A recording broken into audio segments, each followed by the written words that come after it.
স্বরাষ্ট্র উপদেষ্টা lieutenant general Jahangir Alam Chowdhury বলেছেন, আয়নাঘর বলে কিছুই নেই, ডিবি কার্যালয় আয়নাঘর বা ভাতের হোটেল বলে কিছুই থাকবে না। আর ডিবি সিভিল ড্রেসে কাউকে আটকাতে পারবে না। অবশ্যই ডিবিকে জ্যাকেট পরিধান ও আইডি কার্ড শো করতে হবে। সোমবার দুপুর 12:15টার দিকে ডিবি কার্যালয় পরিদর্শন শেষে আয়োজিত এক বিশেষ সংবাদ সম্মেলনে তিনি এসব কথা বলেন।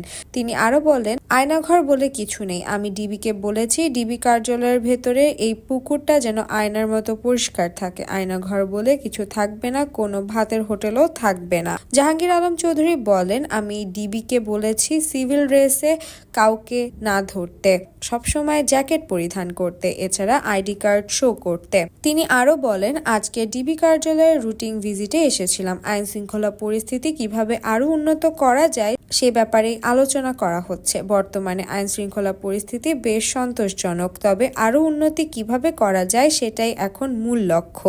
সেটা নিয়েই কথাবার্তা বলছি।